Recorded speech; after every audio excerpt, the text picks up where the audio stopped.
I love these magnetic cup holders, whether it's the 6-inch one, the 4-inch one, and there's a 3-inch one. The only problem is that there's a lot of things today, these things don't stick. So I've come up with a system of designs so that you can mount these things anywhere. Here's one that you can put on your chest. You can lay down, you can put it on side, you can fully adjust it back and forth. This clips to a carpenter's belt, and yet you can take it off, and when you get up top, clip it right on there and you're ready to go. Fully articulated. Or you can find something metal and just clip it on there. Once you buy the magnetic holder for a couple bucks, this system, whichever one you choose, will run you anywhere between $5 and $10. Or you can make a bunch for under $15.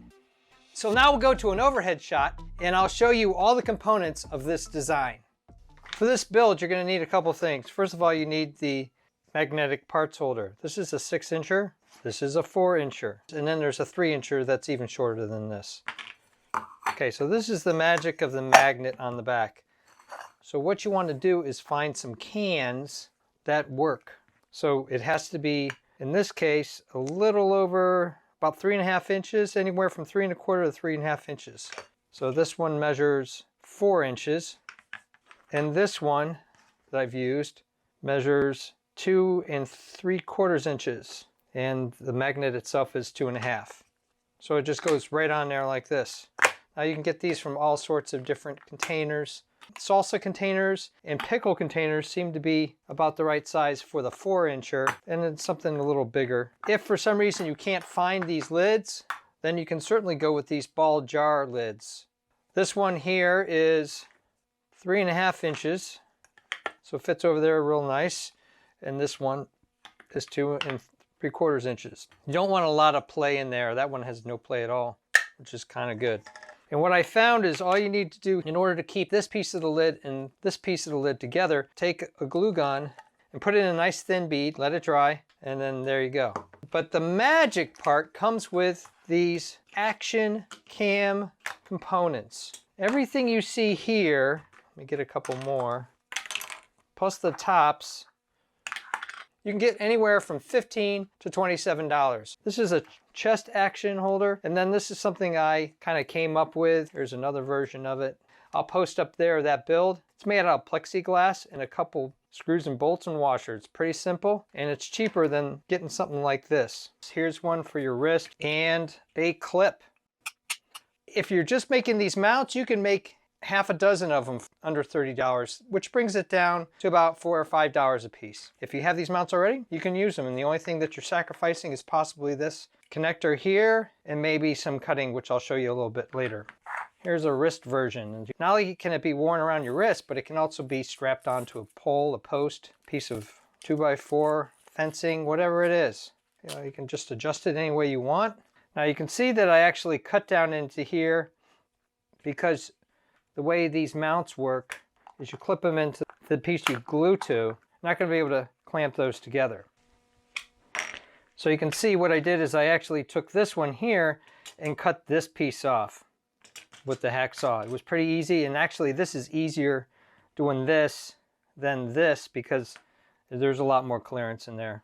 And the great thing about these sports action mounts is that they're strong, they're versatile, and you can move them in all sorts of different directions, and they really stay on the lids. Another requirement for this design was that you could put it on there and at any time take it off. Yet it would really just keep everything in place, moving up and down the ladder, what have you, and then you can clip it onto another piece of metal or just keep it on here and adjust it.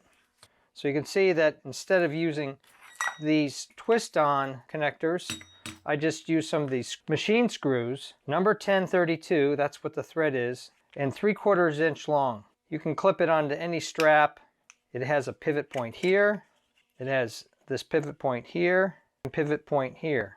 And all I did is I just took a piece like this, although it was a little shorter, but this would work great too, and I cut off that piece right here. So I turned it into a 2 instead of a 3, and you could mount it. Slide it in here like that, and you're good to go. Now on this one, you can see I've got a different piece in here. This allows me to not cut either end of this. This is just mounted in here like this. So I'll just take it off there, put it in there like that. So this piece here I actually made, and here's a little clearer version of it. It's just plexiglass with 2 bolts and some washers to use as spacers. I'll post up there where I made these. You can make them long or short or whatever you want. I made a whole bunch, and the Lexan or plexiglass is pretty tough. Here I just spray painted something up like this and then colored in the bolts and nuts to give it a black motif. And that gives you a lot of options. And if for some reason it's too tight on you, you just loosen it up, or vice versa. If it's too loose on you, you can just tighten it up. That's the great thing about these. Okay, so here's the one that I modified, and I'm gonna put that guy right on here like this. The salsa lid, you just take this off and it comes with all the kits. This is really, really sticky stuff. And try to get the 3M VHB, because that's just a little better quality. Very tacky, you just push it on there like that, push it firmly down, and that guy's not going anywhere. He's stuck on there until you wanna take a lot of patience and pull it off. This wrist mount has elastic in it, but this is fixed. This one has a regular Velcro that's fixed. It mounts like this, but then has the ability to pivot. So then you just lock it down. Now I'll show you what it looks like. Put the screw in. See how it pushes in there? And all you have to do is get your Phillips screwdriver and just want to put a little bit of tension on there so that you have the flexibility to move it around, because the pivot is a good thing. And then boom, you've got it mounted. I like this for my wrist. You could actually put it up closer on your upper arm. Here's the different profile for the 2 wrist straps. This one's a little taller, and it only moves in this direction, about that far. This one, like I said, can pivot around, and it moves like this. So there you go, probably something you've never seen before.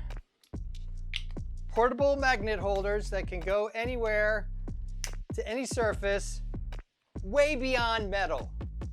Thumbs up and comments always appreciated. Thanks for watching. If you like designs of all kinds, home repairs, making and breaking stuff, I even do costumes, cosplay, and props. Check out my channel and please subscribe, because you never know what you're gonna see.